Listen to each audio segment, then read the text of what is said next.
Jordan. Oh, a spectacular move by Michael Jordan. Drives one out to deep left field. This one's got a chance to get out of here. Gone! Three-run Jimmy Jack first. Big league home run for Mike Trout. Pass is intercepted at the goal line by Malcolm Butler.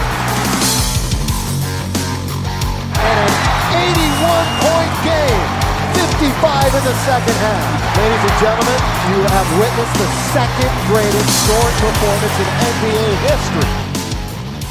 Thank you for downloading and or streaming another episode of Infinity Sports. I'm your host, Wayne G., joined as always by Sully. What's up? Yo, what's poppin'?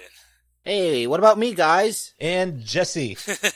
What's up, guys? What's up? You're either listening to us at 1 o'clock on Monday on rtfsportsnetwork.com or you are listening at 11 o'clock on Thursdays. Either way, if you don't get to hear the entire show, you can find us on iTunes, Spotify, and Stitcher, or maybe you want to listen to the show again. Either way, you can find us pretty much anywhere that you find your podcasts. Definitely, and when you do find us, make sure you listen, you like, you share, you review, rate us. Do all those things, baby. Check off all the dots. You can also find us on Facebook at Infinity Sports Podcast. We're actually just at Infinity Sports. How crazy is that? We finally whittled it down after 4 weeks or whatever it was to Infinity Sports. So we are Infinity Sports on Facebook, on Instagram at Infinity Sports Podcast. And Jesse, where can they find us on Twitter?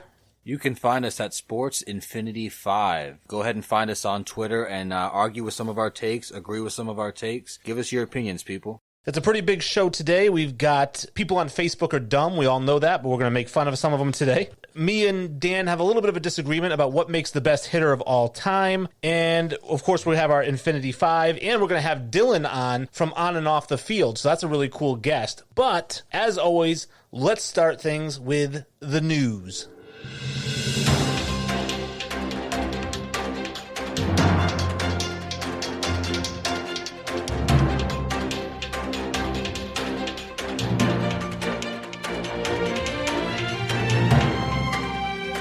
Now, last week we did This Day in History, which was July 4th. So I decided to do kind of this week in history and find a couple of cool things that happened from the time we last recorded to the time we're recording now. And a couple of things I thought were pretty cool. Dan, you might take an interest in this one. On July 8th, 1980, Ken Griffey Sr. was the MVP of the All-Star Game. Hey, how about that? George Kenneth Griffey the First winning the All-Star Game, MVP. I actually didn't know that. Even more interesting is on July 6th, 1989. How about this? Mike Schmidt became the first retired baseball player to be elected to the All-Star Game. What? Yeah, he was retired, and he got elected to the All-Star Game even though he was retired. Did he play? He didn't play. Oh. He's like, I'm not going to play. I'm retired. But he was like, the fans elected him to the All-Star Game even though he was retired. That's awesome. It kind of reminds me of when Magic Johnson ended up coming back to play in the All-Star Game after he had taken his leave from the Lakers when he became HIV positive. He was the All-Star Game MVP, so maybe Schmidt should have came back. My mom used to have the biggest celebrity crush on Mike Schmidt. It's the stash. It was the stash. My dad had the exact same stash. I mean, it's crazy. Now here's another crazy one. July 5th, 1987, Mark McGwire becomes the first rookie to hit 30 home runs before the All-Star break. And that was pre-juice. That's been broken, right? I'm not sure. I mean, as a rookie, I don't know. I know it's been broken as far as players, but I don't know if a rookie's hit more than 30 before the All-Star break. Because Stanton broke the rookie record, right?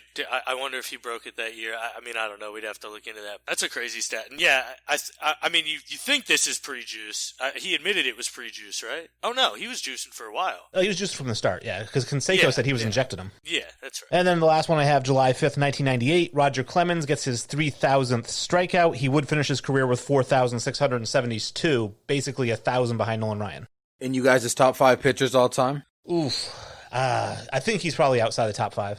I think he would be too. I'm just really, really, really impartial to like other righties. Like I like Bob Gibson, Greg Maddux, Pedro over him, and then there's Randy Johnson and God, I don't know, Sandy Koufax. So I'm not a big Sandy Koufax fan, but yes, I mean I probably have him. So yeah, I don't think Roger gets into my top 5. Will he ever get into the Hall of Fame? Yes. He should. All those guys will. Yeah. Eventually time will melt that away. You can already tell now people are caring less and less about it. So I think in time they will get in. The first bit of big real news here, the NFL, Patrick Mahomes signs a 10-year, $450 million extension, turning his current contract into a 12-year, $503 million extension with $477 million in quote-unquote guaranteed mechanisms. Kermit the Frog now getting paid $500 million. That's crazy. Yeah, it's nuts. I mean, it sounds much bigger than it is. You say that word, guaranteed mechanism, and essentially it's in a super team-friendly deal where if they decide they don't want him at that year, they can pretty much cut him loose with no penalty. I mean, all of his money is roster bonuses. The moment they decide he's going to be their quarterback and he's on their roster, that's when he's really getting paid. His base salary, 2021, his base salary is $990,000, but his roster bonus is $21.7 million. 2022, his base salary is $1.5 million, but his roster bonus is $27.4 million. So it's like he's not really making a ton of money on base salary, but then they're giving him this tons of money on roster bonuses. So it's a super team-friendly deal. In 4 or 5 years, if they decide they don't want him, they can just really cut loose and nothing happens. In a league where quarterback is the hardest position to secure, we've seen that with teams like the Browns and teams like the Jets and the Dolphins since they've had, so much sorrow with their franchises. But to lock up a guy for the next decade, 12 years even, is amazing. We've seen this guy win MVP and a Super Bowl already. We've asked, in the group chat off air if he is Hall of Fame worthy already. And I think we still think he's a little bit away, but this guy definitely deserved all the money he got. He does deserve it all, and I understand why they gave it to him, alluding to what Sully was saying. The size of the contract is fun to talk about, but the reality is it's not what it looks like. Because, like Sully said, it's basically he signed an extension that's 10 consecutive team options is what he signed for. $103 million signing bonus, so that's 100% guaranteed. He'll get 103 no matter what. But like Sully was saying, they could cut him after year 2 and they don't have to pay him a dime, which is why I say after Lamar Jackson breaks the bank, this contract will be renegotiated in 4 years, which is only 2 years into that 10-year extension. See, I don't know if it's going to get to there. So, like, in 2026 is where I think we'll see the extension. Because he's going to make, at that point, he'll be making $60 million a year, and there's a $50 million bonus and things like that. So I think that's where we'll see the extension. I don't know if we're going to see another one before that. I mean, he knew, I think, what he was getting into here. He signed a 10-year deal to be a part of this. You think in 2025, he's going to be 29 years old. At that point, that's when I think you maybe hit your re-extension. I don't know what year you're thinking. If you're thinking 2024, then we're literally arguing nothing. But yet in 2027, he gets base salary at $10 million, and his roster bonus is $49.4 million, which is the biggest one of the whole years broken down. So I don't think it gets to that point. I think you're right. I think the team will not pay a $50 million roster bonus. But I think they'll renegotiate before then and give him a much bigger contract, honestly. Sully, tapping into your betting roots here, let me ask you guys, over under 3 Super Bowl wins in the next 10 years for the Kansas City Chiefs? Under. That's so hard to do. If you say over under 3 Super Bowls for his career, I may take the over because I think he can win 4, but like for 10 years, I mean, that's really hard to do. Yeah, and what I think is genius about this contract, what he did basically by signing this contract, by going public with the whole 503 over 12, which was pasted everywhere, he is actually setting the market to get paid when it's time to renegotiate, because the next couple quarterbacks that come up are going to point to this contract on what they want to get paid, and the highest paid quarterback is always the next guy, not the best guy. So quarterbacks are going to be signing these contracts one up in each other, now starting at $40 million a year. So by the time it comes around 2024 and he's going to renegotiate this contract, now he can look at getting 40, 50, 55 million a year. So now that roster bonus doesn't seem so crazy because guys are going to be getting 45 and 50 million a year. Next man up is not Lamar Jackson. Next man up is actually the guy that Chicago traded up for, Mitchell Trubisky. He's about to break the bank. The piggy bank. Now, the next bit of news, also just as big, even may not be as big in money, but it kind of is. The Washington football team, quote unquote, is being pressured to change their name. Now, I know what you're thinking. What else is new, right? Every year we talk about this. Every year they get pressure, and every year they stick it to whoever's putting the pressure on. Except this year, it's FedEx and Pepsi yanking $600 million from them unless they change their name. Yeah, I don't think Dan Snyder is going to be able to keep his foot down any longer. There's way too much pressure happening around him. While other businesses are hurting, they're going to pull sponsors from him. It's definitely the thing to happen for the Washington R-words. I mean, Nike pulled their stuff off their website. Their 2 minority owners want to get out. They don't want any part of this anymore. I mean, I completely understand it from this point of view. I don't want to get too deep into the rabbit hole here, but the other team names that are being attacked now at this point, I think is ridiculous. I don't see any reason to change the Cleveland Indians. I don't see why that's an issue. Personally, I don't. I guess if other people are offended, by all means, change it. But like the Minnesota Vikings, I saw a rumor too. That one I don't understand. How deep does the rabbit hole go for these names? When does something become non-offensive? I saw a fighting Irish one too, but I haven't really seen anything deeper into that. So that one doesn't seem to be very true, but still, I mean, I understand the R words need to change their name, and it needs to be done immediately. I mean, I don't really understand the reason he doesn't want to change it, so I don't know. It just needs to get done, and Daniel Snyder needs to stop living in the past. Some of the names that I've seen tossed around are Red Tails. I've also seen the Defenders. I really am a big fan of the Red Tails, though. I've seen some logo designs. I think some people are getting involved. I'm not sure what they'll actually settle on, but I'm happy that this change is finally coming on. Well, the Red Tails was easy because they wouldn't have to change their color scheme. They could keep the same color scheme, but just make it an airplane as the logo, which I thought was kind of cool as well. They also talked about possibly being the hogs or the pigskins, something like that. So again, keeping the color scheme and paying homage to their offensive line nickname. I actually went a little bit off the wall. I was suggesting to several people on Facebook, I would like to see them called the Washington Avengers with an Avengers-themed uniform, because I know Disney's trying to get more pro sports team, and while this wouldn't be buying the team, they could get their name into the NFL by being the Washington Avengers. I haven't thought about that. You know what, Wayne? I'm jumping on your bandwagon. I support that 1,000%. That would be so dope. Force Daniel Snyder out, and Disney takes over kind of as the team with maybe another minority owner or another majority owner for somebody who's the head, and then Disney's a minority, and then have the Avengers, and then imagine how dope a Disney-themed stadium would be in Washington, D.C. That would be so sick. Oh, yeah. It'd be like a miniature Disneyland around the stadium. Exactly. Like, that would be so incredible. That's such a good idea. Holy shit, Wayne. That's such a good idea. And the last bit of news we have, and Dan can probably speak more to this than the rest of us, but Deshaun Jackson comes out. He puts a quote on Twitter or Facebook or whatever it is. He's quoting Hitler, saying the white Jews are going to blackmail America or something like that. He goes on Instagram and he's praising Louis Farrakhan, who is been tagged as the leader of a hate group and anti-Semite, homophobic, anti-white. And he had to go out and apologize. The team made him apologize. They didn't cut him. They just said, hey, just say you're sorry. And he's like, I have to get with the Jewish community and learn more about their culture and all that BS, the usual crappy apology. And I want to get your take, Dan, as a Jewish American, what you thought about Deshaun Jackson's comments or posts.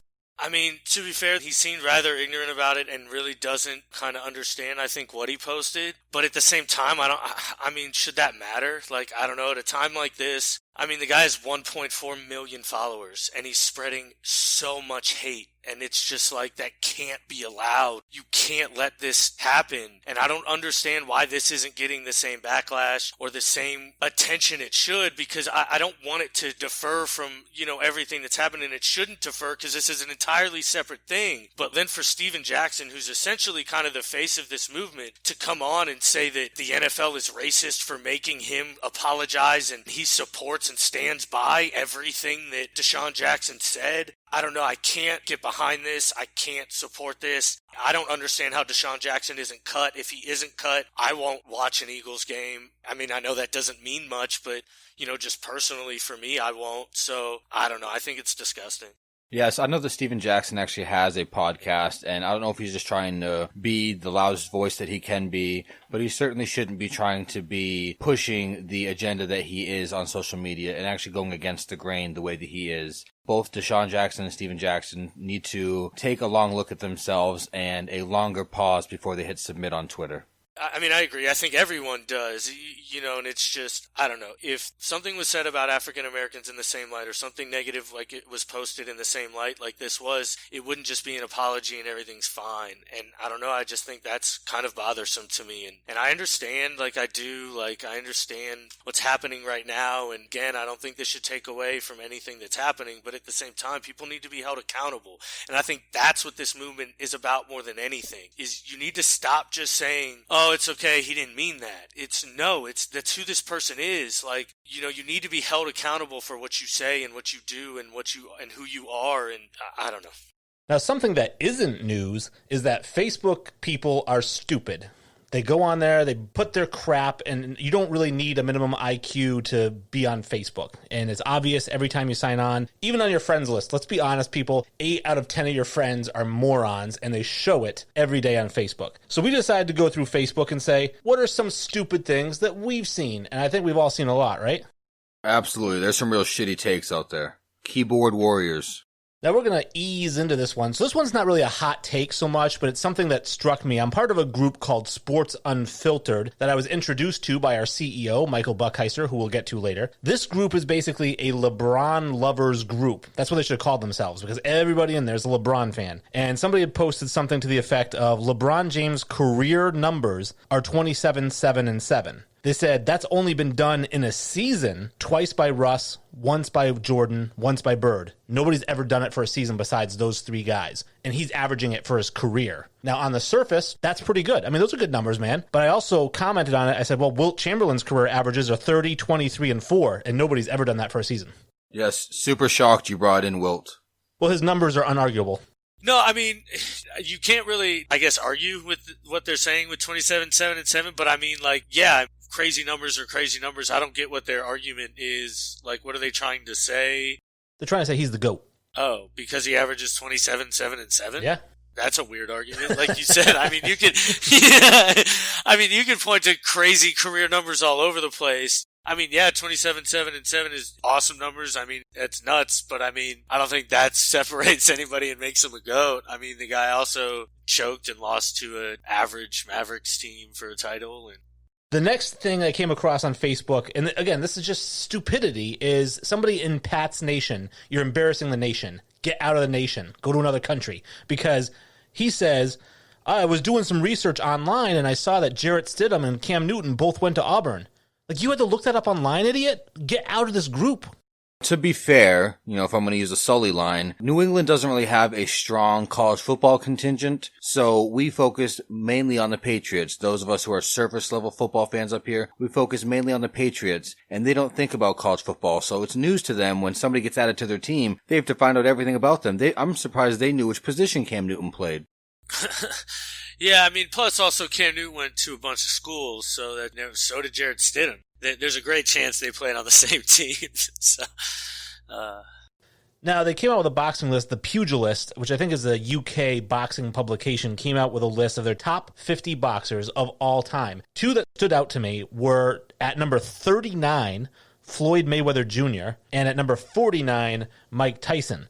Terrence Carty, who's our boxing expert in the FBAS community, he said that Floyd Mayweather was way too low because he really should be top 5, in my opinion. But he said Mike Tyson was lucky to be at number 49. That blew my mind. Are you ready to take his boxing expert license? Yeah, I mean, I agree with you. I'm in the camp. I think Floyd Mayweather is arguably the best boxer of all time. So to be at 39 is insane. And then, I mean, Mike Tyson at 49 and lucky to be on the list. I mean, I know TC, I mean, he's the boxing aficionado. I rarely speak against him on this because honestly, he just knows more. But I mean, fuck, what is Mike Tyson? The guy's just a freak. I mean, I understand like he's a lot of flash, but I mean, at his prime, was there really anybody he couldn't beat at his dead prime? Like, was there really anybody we think he wouldn't beat? And I don't know. I think he's insanely rated too low. There certainly weren't 48 other boxers that could have beat him. So Mike Tyson definitely deserved to be much higher on that list. I'm not the biggest fan of Floyd Mayweather, but I certainly agree he deserves to be much higher as well. So these were some bad takes on this list, but during COVID, during a lack of sports, we get plenty of bad takes. That's why we have this segment, folks. Well, the next one is going to be the comment that Dirk Nowitzki is the greatest power forward of all time. And in this photo that had this quote, behind him were Tim Duncan and Kevin Garnett. And I think the person who posted it even said, yeah, Garnett and Duncan, can't hold a candle to Dirk Nowitzki. And I was like, well, whoa. I know that Dirk has 2 rings and Garnett has 1, but Tim Duncan has 5. So get the fuck out of here. Yeah, this fan obviously lives under a rock. You can't have a take like this. Dirk is absolutely one of the greatest players in league history, probably the greatest European in league history, but there is no way he is the best power forward. Tim Duncan has the greatest resume of that position that has ever been seen. So, bad take. Bad take. Yeah, I agree. I know Wayne will disagree with this, but I think there's 2 undisputed positions on an NBA starting 5. I think that's shooting guard Michael Jordan and power forward Tim Duncan. I don't really think there's an argument for anybody else at the other positions. I agree it should be Wilt, but I think a ton of people have other arguments for center. Small forward, you're going to argue Larry or LeBron. And then, point guards, most of the time Magic, but you are going to get some arguments there. But I think power forward is it's such a clean sweep. It's Tim Duncan. He's the best ever. The guy's Mr. Fundamental. He was so good at so great at everything. I don't know how you can argue Dirk was better. Well, we made a promise, and we're going to pay off on that promise. We told our fans that if they sent us screenshots of the dumbest sports takes that they had seen, that the winner of the dumbest would get a shout-out here on the show. So I'm giving a shout-out to our fan winner, Chris Jose LeBron from Facebook, who sent me a tweet from Samuel H. Quinn, in other words, at Sam Quinn CBS. So this guy has a professional job. This is how sad this is. He tweeted out, Kyle Lowry is better than Russell Westbrook. I'm going to drop the mic and walk away. This is obviously somebody that has rings as much higher in the resume category than I certainly would. Because the only thing to me that Kyle Lowry has that Russell Westbrook does not is a big ass. This guy's got a huge caboose, but he is not a better player than Russell Westbrook. Mr. Triple-Double of this generation, there's no way. That is the shittiest of shitty takes this week. Slam dunk. Yeah, Kyle Lowry's a great player. I don't want to take anything away from him in this argument, but the guy is not on Russell Westbrook's level. Let's be real here. It's not even close. This isn't a discussion. One's a lock sure Hall of Famer. The other one's an all-star. You know what I mean? And he's a good player, but they're just not in the same conversation. And this take is just bonkers, bananas bad. I actually had to do some research just before I decided to smash the guy. So let me do some research. I'm going to look at their career numbers, which Russell Westbrook makes Lowry look like a 8th or 9th man off the bench. But looking at just 2020, I said, well, maybe Lowry's having a good year. Maybe that's why he said it, right? I looked at 2020. Westbrook still shreds him in every category. The only thing that Lowry does better is he shoots threes better. And that's it. Because, Russell Westbrook chucks him up like fucking bricks. But, that's not Russell Westbrook's game. He's so much better at everything else on the court. And, of course, we wouldn't be able to do a hot take, stupid take, whatever you want to call it section, without mentioning Michael Buckheister from the Mike and Mike Man Hour, of course. Every day these guys have ridiculous takes. I don't even want to get on their math. If you follow us, you know all about their math. But he posted a meme about Ichiro, that Ichiro, I think, in his 7th or 8th at-bat, something like that, or 7th or 8th game, went above 300 for the first time, and his career average never dipped below 300 for the rest of his career. And that's great. That's a really cool stat to have. But Michael commented, Ichiro, best hitter of all time, hands down. And me and Dan both completely disagree with the take. We also disagree with each other, if you can believe that. Well, I think people can believe that. But yeah, I completely disagree with the take. That's just nuts. Ichiro's a great hitter, but the best of all time, no, I don't even think he's top 5 of all time. So, he may not even be top 10 of all time hitters. But he's a great hitter, don't get me wrong, but that's an insanely bad take. But what else would we expect from the good old Buck? Yeah, that's a very bad take. I think in our group chat, we had listed off a good 10 to 12 guys that we feel are better all-time hitters than Ichiro. So definitely a bad take. And I think that leads into the big heated debate, Sully versus Wayne G, again on the Infinity Sports podcast.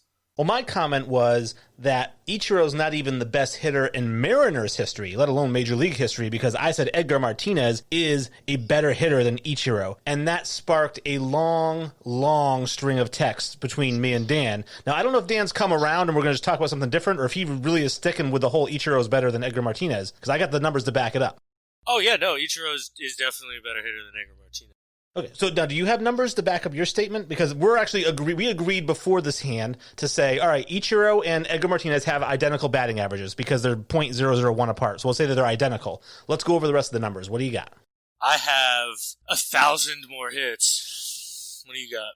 Well, you're going with career numbers. Oh, so you mean like career numbers when you were talking about with Will Chamberlain, when you brought up that as your argument? I brought up Will Chamberlain's career averages, not career totals. Career totals could be boosted by longevity. But they're not. They played the same amount of seasons. So what's your argument? Different number of at-bats.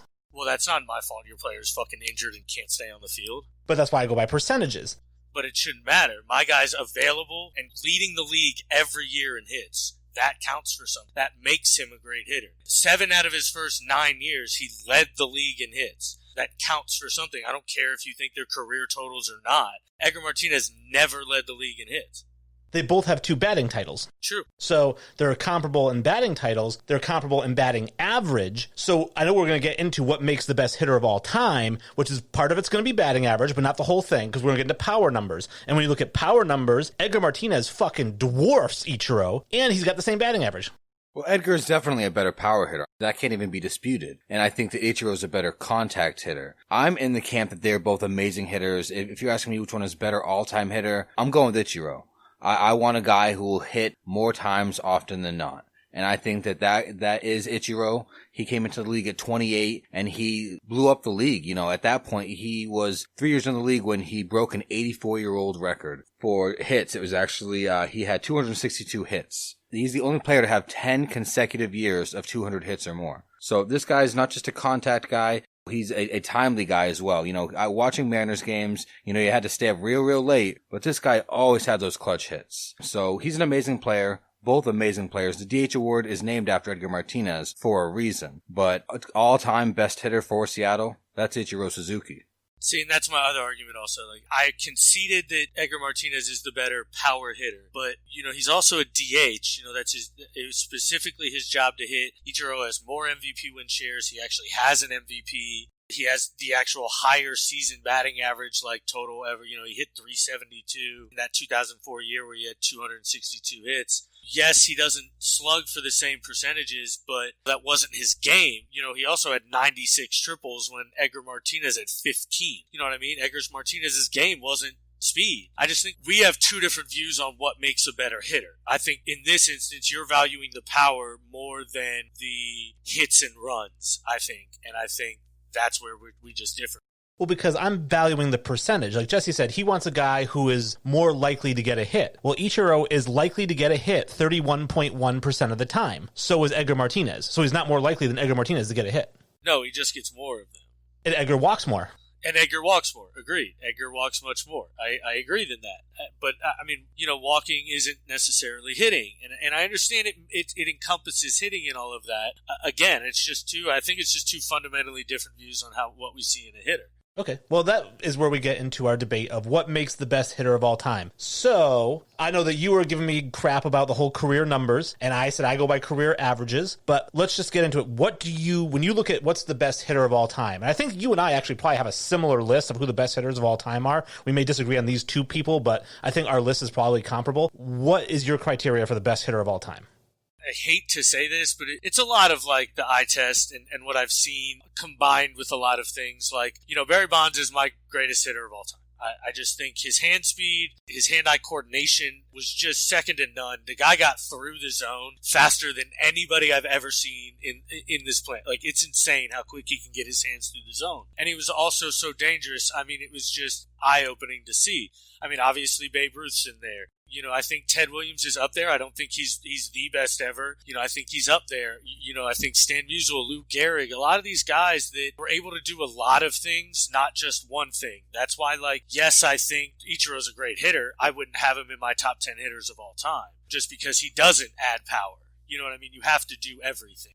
Well, and that's my thing, too, is I look at career averages. Like I said, we can look at career totals, but I think that so much comes into that, like how long you played for, how many at-bats you got. The reason Ichiro had more at-bats, it is a little bit due to injury, but it has more to do with the fact that Ichiro was a contact hitter. He was a slap hitter. So he swung at everything. If it was in the strike zone, he was swinging. He was making contact. And so his batting average is the same as Edgar Martinez, even though Edgar Martinez has on-base percentage, it's almost 100 points higher, right? Because of the fact that Edgar actually took a few walks. Ichiro almost never walked because he was swinging at everything. So it's a little bit different style of hitting. And so I look at on-base percentage, I look at slugging, I look at OPS, I look at all of those numbers combined. So you have Barry Bonds as the best. I understand what you're saying about bat speed. He has the best bat speed I've ever seen in my life. But I have Babe Ruth as the greatest hitter of all time because in every single hitting category on the average, not career totals, but on the average, everything, Barry Bonds doesn't have one single tiny thing above Babe Ruth. He's ahead of him in every category,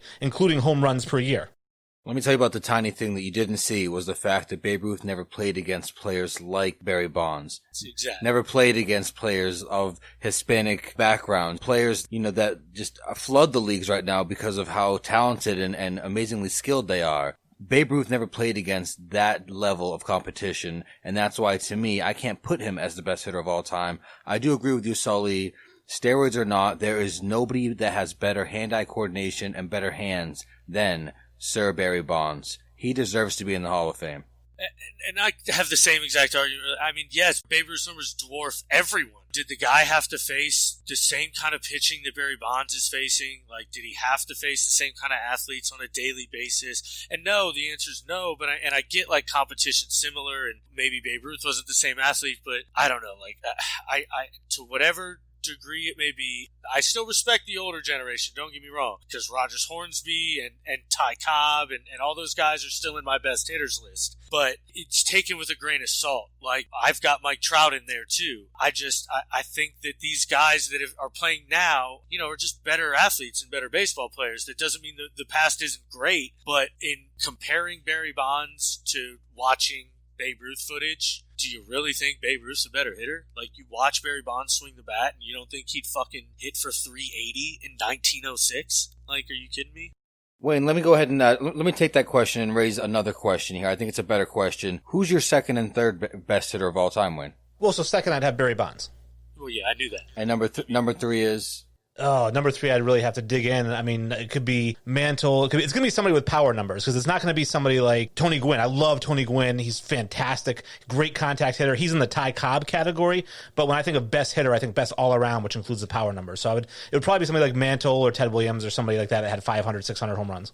I think I'd have Gehrig up there before Mantle, but yeah, somebody like that. I've got Trout really high up there. I mean, OPS plus, I'm a big fan of. I love that stat.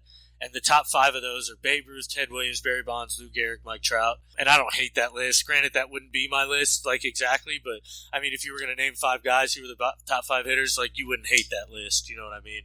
So I guess that leads me to the point that in our discussion, we were going back and forth, and I know that there was some loss in translation where I was replying to something that you said 3 messages earlier, so then it seemed like I was replying to something that you just said, and it got all mucked up and confused because I said I'm a very big averages guy, not so much a career totals guy, because you had thrown out 2 other names. You said, what about Kirby Puckett and Vladimir Guerrero? And I said, both those guys are better hitters than Ichiro, because they both hit the ball more frequently than Ichiro, with more power than Ichiro, and get on base more than Ichiro. And as much as I love Ichiro, I fucking love Ichiro. You guys, I'm not trying to shit on him. I really love the guy.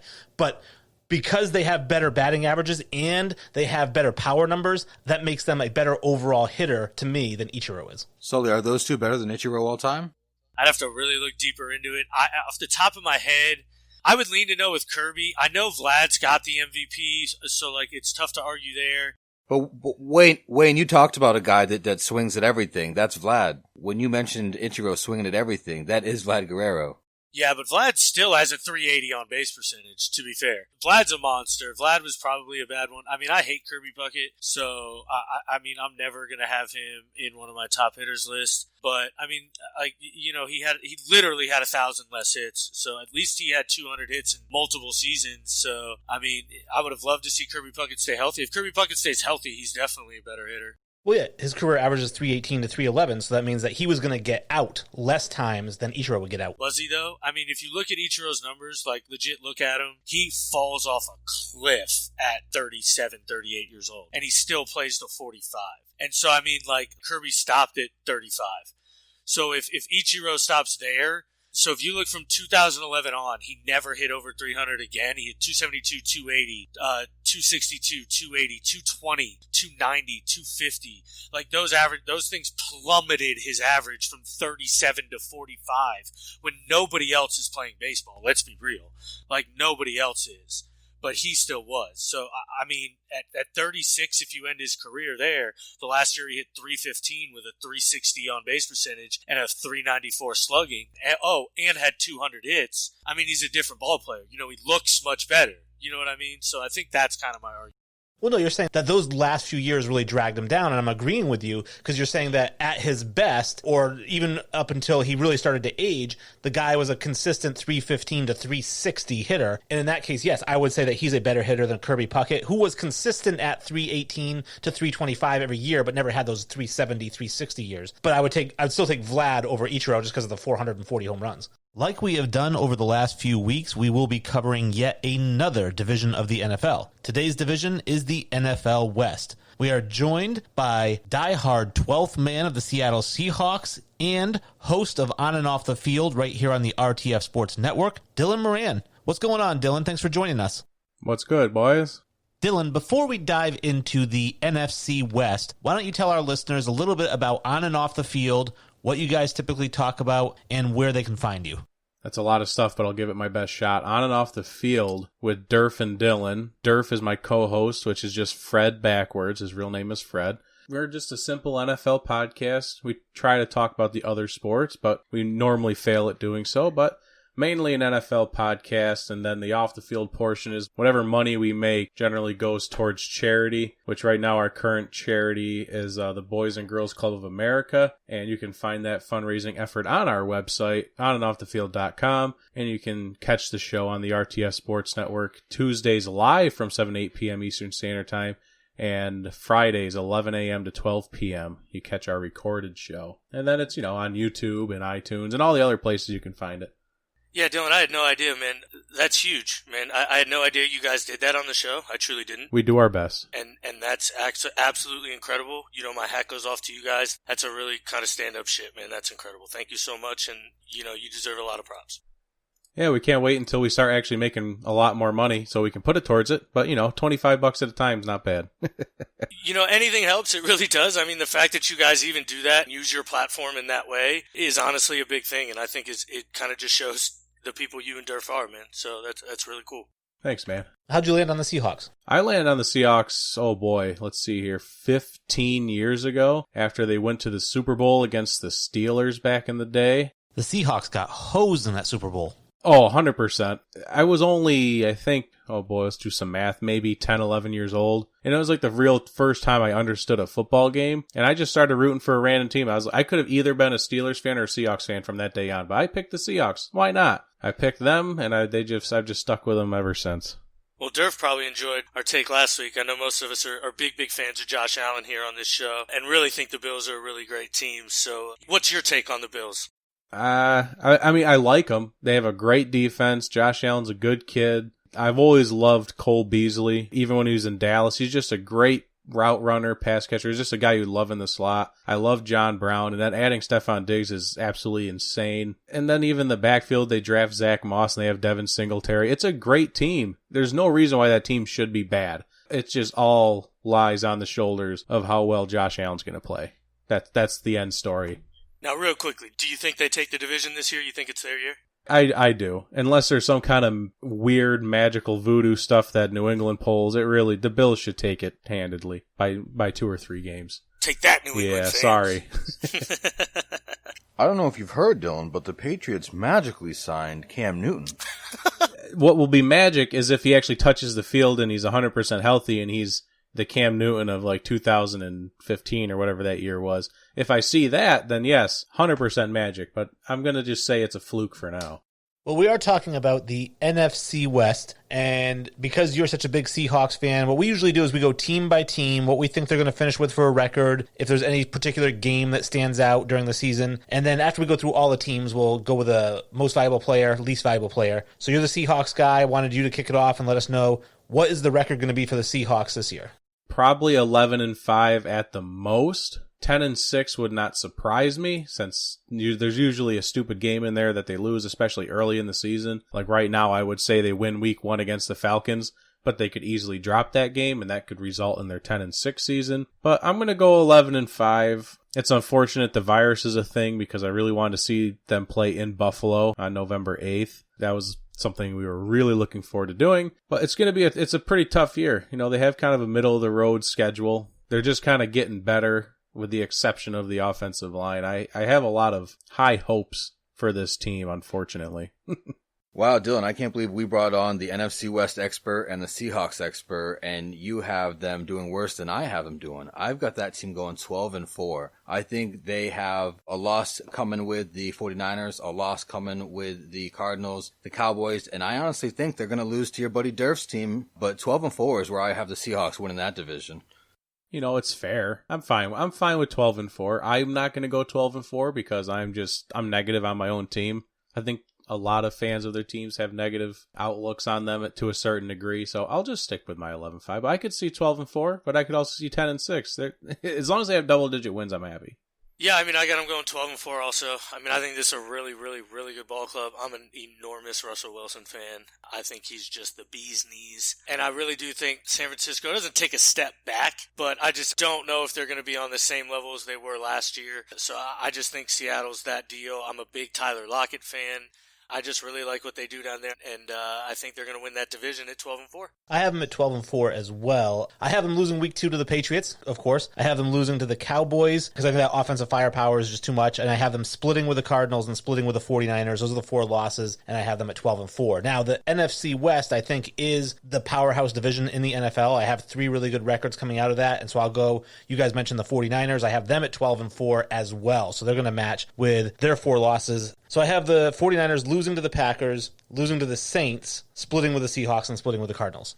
You had them going what, Wayne? 11-5? 12-4 for the 49ers. So both teams going 12-4. Oh, 12-4, he said. 12-4. I have San Francisco going 11-5. I got them losing another game in there. I'm not exactly sure where it's going to be. They may sneak one. They may lose one. I think the Rams are going to get one of them. You know, I also think it's odd you think Seattle's going to lose all these home games, but whatever, that's cool. But, yeah, like I said, San Francisco's not necessarily taking a step back, but I do think they lose both to Seattle, and I do think they split with Arizona. And I think, you know, that's where obviously 3 of their losses come from. Outside of the division, I think they do well, but I just think they're going to take second in the division and obviously make a wild card spot, so it's not a total loss for them.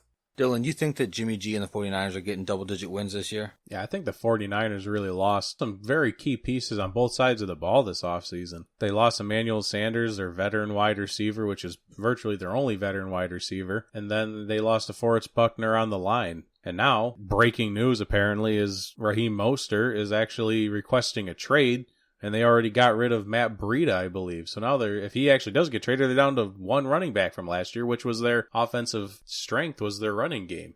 They are also down Deebo Samuel as well. So, I mean, they are hurting in the wide receiver depth chart. I know they drafted a guy that Sully loves in Brandon Ayuk, but I just think that's a lot of pressure on him, a lot of pressure on Kittles, and a ton of pressure on Jimmy G and that noodle arm of his. I don't have the 49ers getting second in the division, to be honest with you. Second place in the division for me is the Arizona Cardinals. I've got them going 10-6. Wow. I mean, I have Arizona going 10-6 also, and I thought I was the big Cardinals fan. I mean, I've made it pretty clear I'm a big fan of Arizona and what that franchise is doing. I'm a big fan of Kyler Murray. You know, I got into a discussion the other day about how I hate Lamar Jackson but love Kyler Murray, and I don't understand that discussion at all because Kyler Murray's arm is 10 times what Lamar Jackson's arm is. But I will agree that Kyler Murray can't run as much as he does, but it is a strength of his. I think he's more Russell Wilson than he is Michael Vick, whereas Lamar Jackson is more Michael Vick than he is Russell Wilson. But yeah, I got Arizona going 10-6 also and getting the other wild card, and I think they're a really, really, really good football team.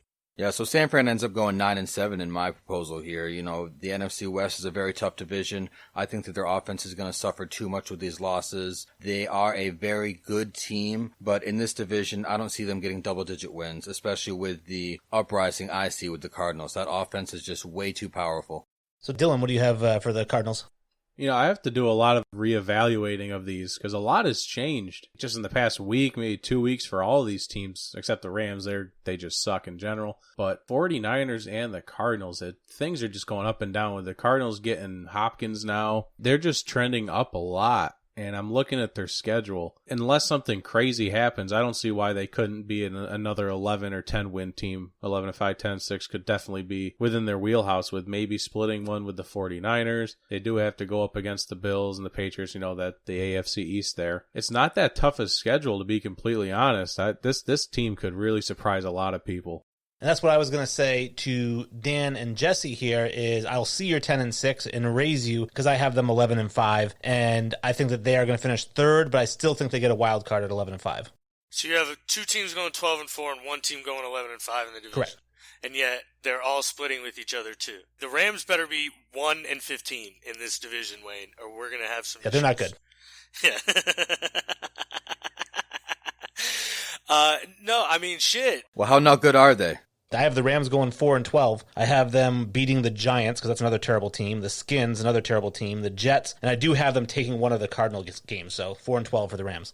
Yeah, I can't argue with that, really. I got them going 6-10, so I don't think they're that much better of a football team. I mean, I think they beat the Bears at home, for sure. The Bears are atrocious. Maybe that's where we differ. I think maybe they can steal another game in there, but yeah, maybe 5-11, 6-10. But I agree. I don't think they're a great team. I'm a Jared Goff fan, but I'm not the biggest Jared Goff fan. I want to see Sean McVay kind of continue on that momentum he had from the Super Bowl, and then he kind of went a little downhill last year. And then obviously, I mean, Aaron Donald's a monster, but the guy needs a little help around him on defense. I have the Rams actually going 6-10. You mentioned that being a possible record for them, Sully, and that's where I have them pegged. Just too many losses on the offensive and defensive side of the ball. I think that losing Gurley, losing Brandon Cooks, he ended up going to the Texans. I think that's really going to end up hurting this team. They were a great team a couple years ago, but they haven't been good since before that Super Bowl. Yeah, this team got decimated in the offseason. I don't think the offseason was worse to any other team, maybe exception to the Patriots. If they take first, then this is like 1A or 1B is the Rams. Everyone is gone. Literally, you look at this team and all they have is Robert Woods and Cooper Kupp, okay, but they have Jared Goff, which sucks. And then on defense, you can have 3 guys block Aaron Donald, and the other 2 guys can take everyone else on the line because you don't even know who they are. 6-10, I'm fine with 6-10, but if the Seahawks, I have them splitting one with the Seahawks just based off of watching their history. No matter how bad the Rams are, they still split with the Seahawks, but if the Seahawks find a way to sweep them, then I'll take 5-11. You know, it's funny. You mentioned how you're negative on your team, and most teams are negative on their team, or most fans are negative on their teams. You're in the wrong place for that, there, buddy boy. We got me as a Bucs fan. I think the sky's the fucking limit, and Wayne is the most delusional Patriots fan on the planet. Jesse's a pretty even keeled. I think he's got a good, reasonable head on his shoulders. And then the other guest we had, Brandon Combs, was the most far-fetched Bears fan on the planet. He thought they were going 11-5. So no. Yeah. So someone's got to tell him the bad news. His team's not good. Somebody tell him they didn't draft Mahomes. I'm the only timid fan right now, but I do think Seattle's just such a good team. I think you should be confident out the wins, man. They're a really good franchise, but I completely understand it. Nobody wants to get in there and get too pumped up about their team yet. Defense has been an issue. You know, the Legion of Boom has obviously been gone, and they really haven't gotten back. I have a little bit more confidence this season, especially if Quentin Dunbar isn't actually arrested. We have Quandre Diggs for a full season, and then on the offensive side, everything looks like it should be fine, but every year it's just the offensive line. You just look at the offensive line and go, oh crap. Like, I saw a picture of someone put the Seattle offensive line together in like the Madden Build Your Team, and they had their Madden ratings, and the only one above 80 was Dwayne Brown, who's like 50 years old, and the rest of them were I think the rest of them were below 70. So it makes your feeling, it hurts. It hurts your feelings, and I'm scared for Russell Wilson's life. Well, if it makes you feel any better, in Madden, they had Kurt Warner rated at a 64 the year he won MVP. But we're talking about B.J. Finley. Yeah, it's a little different. So who would be your MVP of this division then, Dylan? I always firmly believe in that MVP for the NFL should always be the best player, not just the best guy on the best team. So with that in mind, I will just hand it over to Aaron Donald, who should probably win everything. He should get every trophy, no matter what. Even Offensive Player of the Year, just give it to Aaron Donald. He's the best player in the NFL by far. I love that take, Dylan. So I'll just give it to him. He'll have 25 sacks. He'll be fine. Nobody can or should argue with that. You know, Aaron Donald is a beast. He should be ranked as the best player in the entire league, not alone the NFC West here. So that's a great call. I actually gave it to a guy on your team. Russell Wilson is my division MVP. I think that he leads this team to the division win, and I think that he puts up a top 3 MVP year. Give that man some votes. I agree, but there's no way a team that was picking in the top 10 of the draft that then comes out and wins 10 games or 11 games and makes the playoffs can't have the MVP for me. So Kyler Murray's going to be the MVP of this division for me. We did our NFL breakdown, and Kyler Murray was my dark horse for MVP of the NFL.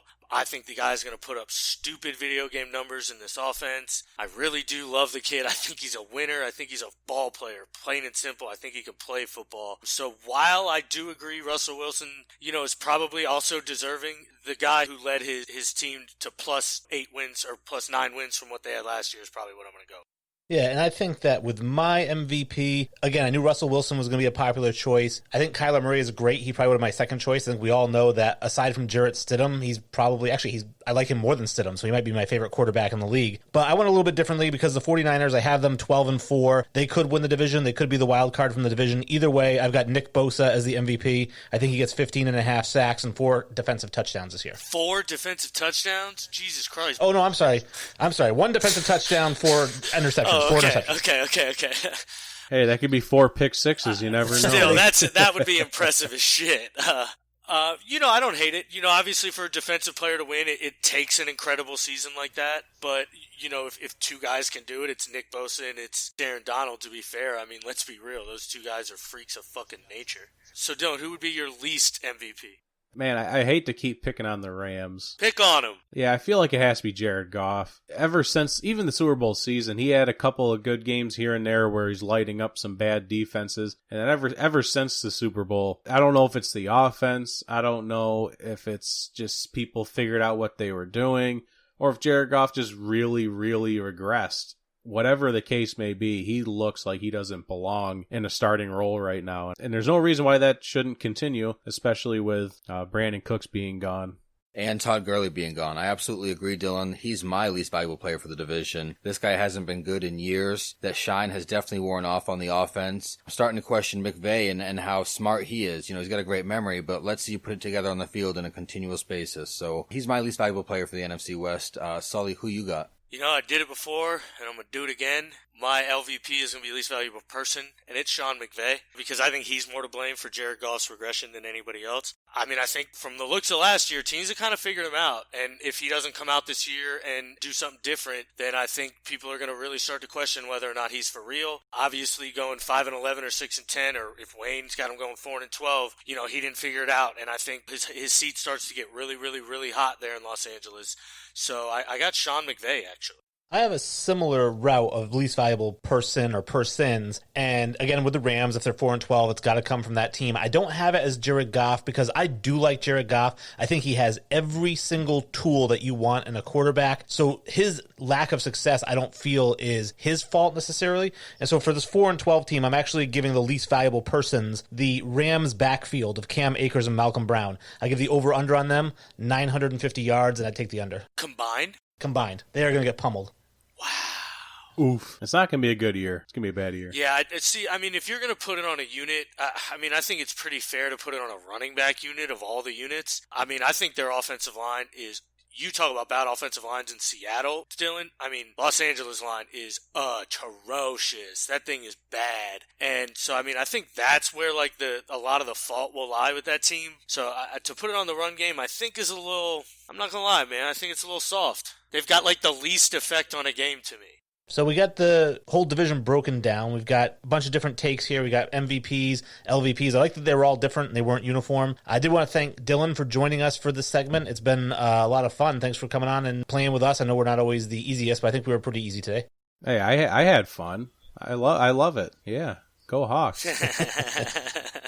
Yeah, we appreciate you being on, man. And again, big props to what you do off the field, man. That's huge. Yeah, and one more time, I guess, before we let you go, I mean, again, where can everybody listen to you? Because I know after listening to this, all of our fans are going to want to go and hear more of your takes. So where can they find you if they're looking for you? Well, if you want to listen to us, I appreciate it. You can get all of the links to everywhere on the show, including YouTube, iTunes, Spotify. You don't have to go searching for it, although it is easy. All you got to do is type in On and Off the Field. We're the only On and Off the Field podcast out there. And all the links are at onandoffthefield.com. Makes it super easy. RTF Sports Network, it plays on their live show, 7 to 8 p.m. Eastern Standard Time, and then on Fridays from 11 a.m. to 12 p.m. Eastern Standard Time. Tomorrow, Abbott. Good morrow. Welcome, Abbott. Tomorrow. Hello, Abbott. Good morrow. Hey, Abbott. I hate that guy. It's time for everybody's favorite segment, including ours, the Infinity Five. Now, this time we're talking about our 5 least favorite athletes. Let me rephrase that. Our 5 most hated athletes. So, since this was Jesse's idea, Jesse, why don't you kick it off with number 5? Who is your 5th most hated athlete of all time? All right, so my 5th most hated athlete of all time, and it just got rejuvenated watching The Last Dance, is Isaiah Thomas. This guy plays for my favorite NBA team of all time, but fuck this guy. What he did to Michael Jordan led him to not being on the Dream Team. He ruined pretty much the second portion of his career there, and he acted like a real baby. You know, I know Sully hated his tactics when he played for the Pistons, hated how defensive and how bully ball they played. So that's a reason why I don't really enjoy Isaiah Thomas. There's a multitude of reasons, but he's my number 5 most hated athlete of all time. I mean, I agree with you. If I'm being honest, I probably would have had him on my list, but I fully expected you to have him, and I tried to kind of steer clear from that with this one. But yeah, I probably agree. I'm not a big fan. But my number 5 is going to be one most people probably don't know of. His name's John Terry. He plays for Chelsea, or used to play for Chelsea, and he's just a fucking scumbag. I don't like him. I'm a big Manchester United fan, and we used to get into, like, you know, Chelsea Man U was like big, especially back in 04, 03, 05 when I was really heavy into it. And, you know, John Terry was obviously a star, and I just hate his fucking guts, and he's a terrible person too, so it's great that I can hate him. Now, my number 5 is actually a guy who used to be one of my favorite athletes and slowly became one of my most hated athletes to where he is now. My number 5, and I'm sure we'll hear the name again, is LeBron James. LeBron James, I love this guy coming out of high school. I was a huge LeBron fan. I had LeBron Mount St. Vincent St. Mary high school jersey. I had the high school photos. I had posters in the Cavaliers. I had the Cavaliers jersey. I loved LeBron James. And then the decision happened. And that didn't do it. It wasn't one of those things overnight like everybody else. It was just kind of like, I didn't like that. And then he started just bullshit just started coming out of his mouth when he would tweet 0 dark 30 when it was time for the playoffs or playoff mode activated. I'm like, shut up. Would you please shut the fuck up? Because you know what? He seems like a really good guy. He builds schools. He does a lot in the community. He's actually a really, really, really good human being. But I fucking hate him. So he's number 5. I can feel your genuine hatred for him, and the fact that he's only number 5 makes me pretty nervous to hear the rest of your list, if I'm not going to lie, man. You know, we talked a little bit off air. I'm not a big LeBron fan. I wasn't a big LeBron fan either, more so because I hate the argument that LeBron was better than Kobe. I wasn't a big fan of that argument because I'm a giant Kobe fan. But now he plays for the Lakers, so I love LeBron. Who's your number 4, Jesse?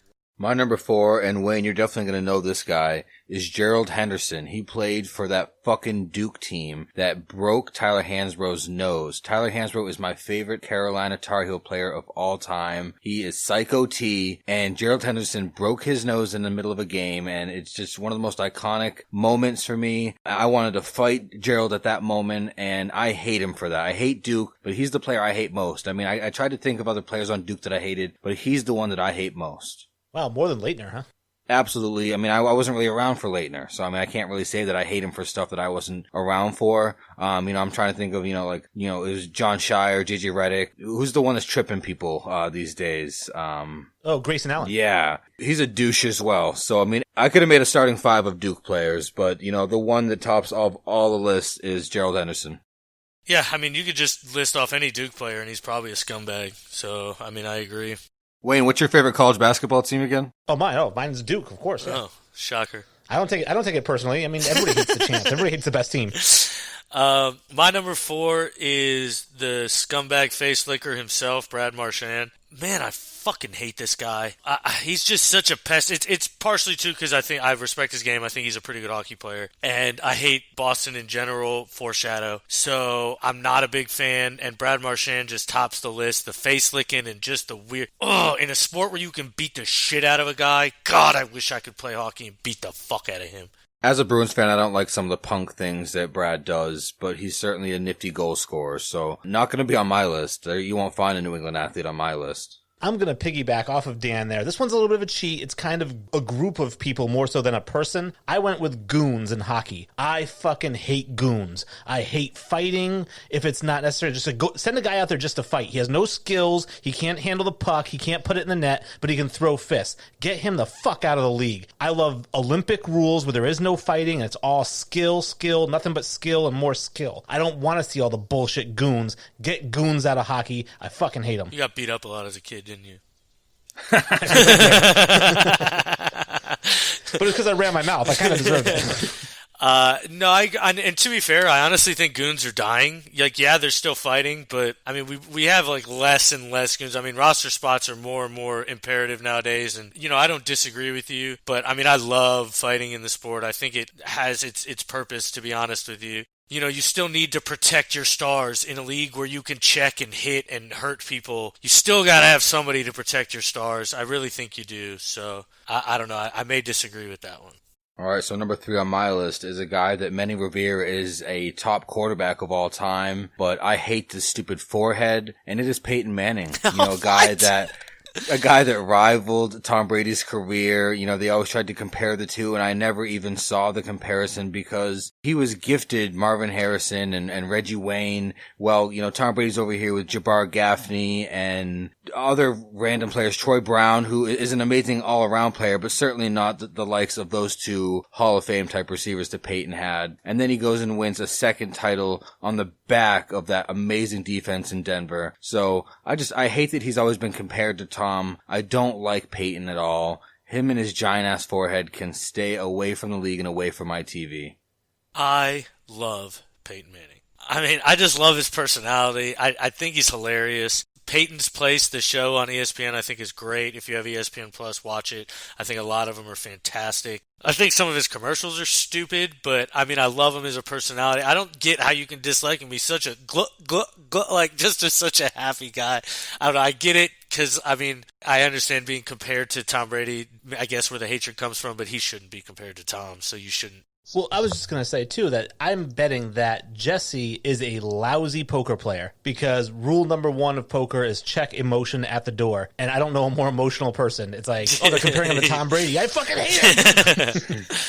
Well, it's the connection with Tom Brady, but it's also, I feel like this guy was handed the league as soon as he came in, he and his family kind of dictate what happens with their team choice, their draft choice, and I just hate that type of bull crap. Whereas Tom drafted in the end and kind of really worked himself up to being someone who has more rings than he has, fingers on one hand. So I hate everything that Peyton Manning stood for with the horseshoe in his helmet and then a horse in his helmet. I think I must also hate horses as well. I don't want to beat a dead horse, though, guys.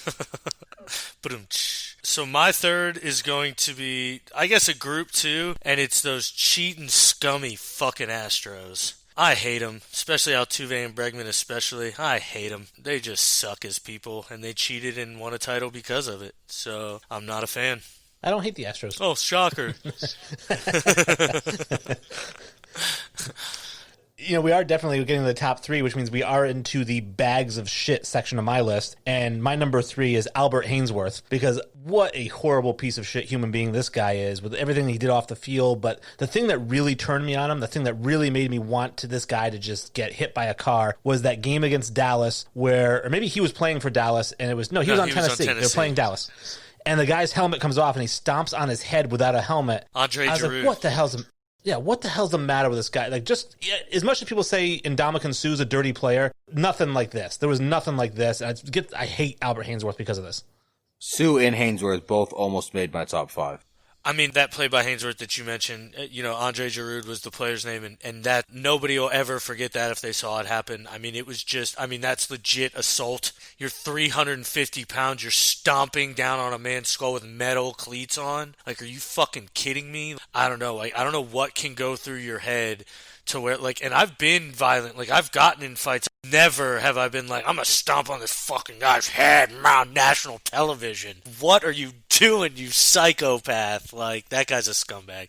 So we are on to my number 2, and I'm not going to check emotion here either. Floyd Mayweather Jr. is my second most hated athlete of all time. I understand the titles and belts that this guy's won, but I don't like his style in ring, and I certainly don't like his style out of ring. I don't think he's a good person. I think he's a shitbag. But in ring, I just don't respect a guy that I guess some people could describe as, outlasting, outdancing the opponent. But I just don't like that style. It's not for me. I would personally have Mike Tyson up higher in a ranking all time than Floyd Mayweather Jr. So, yeah, number 2 for me is Jr. No, I completely understand that. I mean, not very many people do like him. I don't know if I'd like the guy either. I mean, he talks a lot of shit, supposedly beats his girlfriend and things like that. So I don't know if I really like the guy either. I mean, I just respect his game and I enjoy watching him fight, and his defense and the way he slips punches is just, I mean, it's something we've never seen before. I think it's brilliant.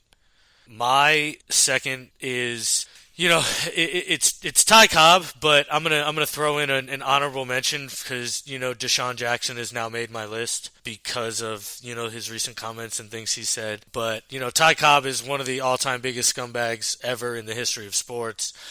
He's a known racist, was a known kind of just dirty person and a selfish and bad guy, and I don't think anybody would disagree how terrible he is. So he's probably number 2, and then, like I said, I'm going to add Deshaun Jackson into my list, too, because I don't like him. Yeah, I think Ty Cobb is definitely one of the most notorious racists of all sports history, and he definitely was a piece of shit. Not only off the field, but on the field, they talked about him like sharpening his spikes before the games where he'd go high on people. Yeah. Just a bag of crap.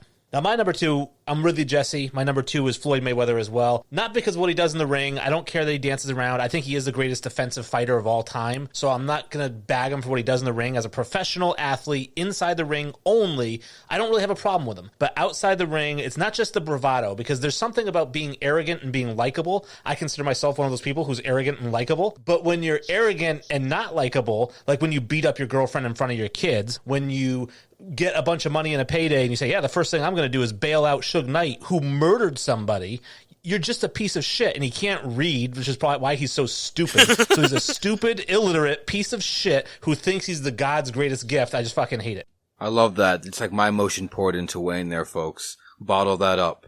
We're going to come full circle here with our Infinity 5 from me. Wayne started off with this guy, and I'm going to end with him. LeBron James is my most hated athlete of all time. And it's not a recent thing. It's not since the decision. I understand the great things this guy does off the court, but he's such an asshole. And I've hated him since the day he came into the NBA. Chosen one. The next Michael Jordan. Not that he was the first guy that had that nickname, that moniker, but he loved it. He wore it like a crown. He is King James.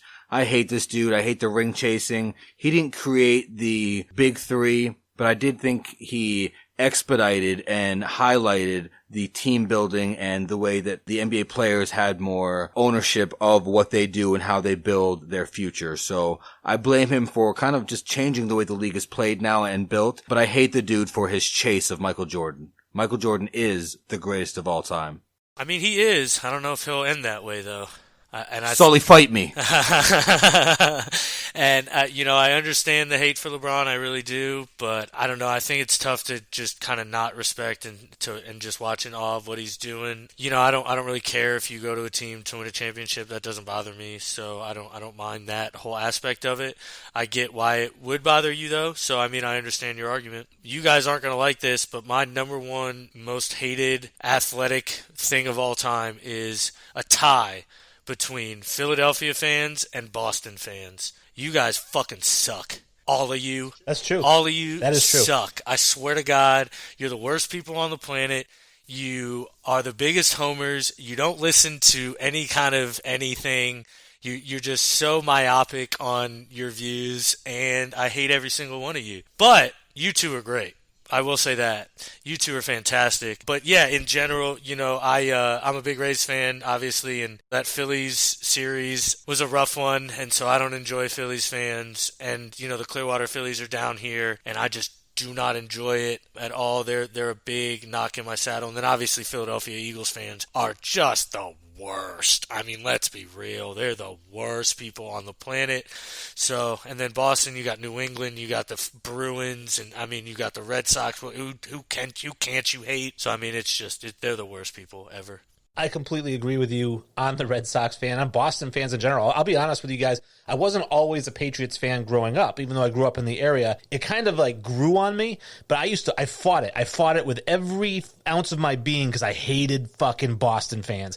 I'm a Lakers fan, so I hate Celtics anyways. But just as a football fan, I was like, I will never like the Patriots. Their fans walk around. If they see you wearing a shirt that says like Steelers or fucking Cowboys, doesn't matter what it is. They see you wearing another team's shirt. Somebody who doesn't even know you will just walk up to you and be like, 6 rings, bitch, and walk away. You know, like, dude, what is up with being a douchebag? You know, so I hate Boston fans, but I just kind of started to love the Patriots, and I grew to like them. And I remember the day that the transformation was complete. I put on a Malcolm Butler jersey because I bought one for myself, and I looked at myself in the mirror and I said, "Oh, that's it. I'm a bad guy now. I'm a villain now. This is my life." But my number one is, again, sticking with the bags of shit, pieces of shit. One of the things I really stand on, I hate it, and I've talked about it, maybe not in the show, but off the air. I hate pedophiles and child abusers. People who pick on kids, I hate you and you should die. Literally die. I actually root for human beings to be murdered or to die if they mistreat children. And Adrian Peterson, his kid pushes another kid, one of his 19 or 27 kids, I can't remember what it is, but he's got a bunch of kids. And he's got this mansion where he has what he calls a whooping room. So right off the bat, he's mentally deranged. He has a whooping room. His kid pushes one of the other kids. He brings the kid into the whooping room, shoves leaves in his mouth, and whips him with a switch until his legs are completely bloody. And then, isn't like he made a mistake and was like, oh shit, that's just how I was raised. I didn't know any better. And then stops. Like, a year later, he's like, yeah, I still hit my kids with a belt. That's how you should discipline your kids. Fuck this guy. Please let me wake up tomorrow morning and find out he's dead. Please let me find out Adrian Peterson's dead tomorrow morning. I don't disagree with anything there at this point. I think we can agree that Adrian Peterson got off extremely lightly with his punishment from the NFL, I think. I do think, just because some people feel like it's overstepping to step into somebody else's home, but I think the severity in which he beat his child is just insane and shouldn't be allowed. I can only imagine, like you said, he self-admittedly has a whooping. That in itself is sociopath and deranged. Like, what are you you have a whooping room? What are you talking about? So I don't know. I agree. He should be on everybody's scumbag list, but I knew how you felt about him, so I wanted to give you the platform. Yeah, as a father, there's no way that I can feel good about Adrian Peterson. I liked watching him at Oklahoma and his early years with Minnesota, but again, as a father, you can't feel good about a guy that will hit a child, and he could certainly not play another down, nor see another dollar, in my opinion. Well, I hate to end on a downer note, but that is the end of the show. And I do want to thank everybody for listening. I thank you for tuning in on RTF Sports Network twice a week to listen to the show twice, and even more than that to download or listen, stream on Spotify, iTunes, and Stitcher, because you can't get enough of the show. You probably listen to it 5 days a week. Certainly appreciate you guys, and we really appreciate Dylan coming on and talking NFC West with us. Yeah, it was a great show. I had a great time. We really appreciate Dylan from On and Off to come on and break down the NFC West with us. He's a big Seattle Seahawks fan, so that was a good spot. Appreciate all you guys for listening. RTFnetwork.com. Get on there. Check out the blogs. Check out the podcast. Stitcher, iTunes. Please get on iTunes and listen. Please get on there and rate and review. We really, really, really need those. That's really appreciated. Any interaction, get on there on Facebook, Instagram, Twitter. You got the handles. Get at it. Let's go, people. Absolutely. Like Sully said, you need to get on Facebook, you need to get on Instagram, and you need to get on Twitter, especially with our Infinity Fives. These are the most controversial athletes. It's the best segment we have, guys. So get involved. Let us know who your top 5 hated athletes of all time are so that we can argue with you guys, so that we can get in on the commentary. We love to involve you guys with it. So please get involved. Hey, Kenny, how many wins the Patriots getting? 12, 13?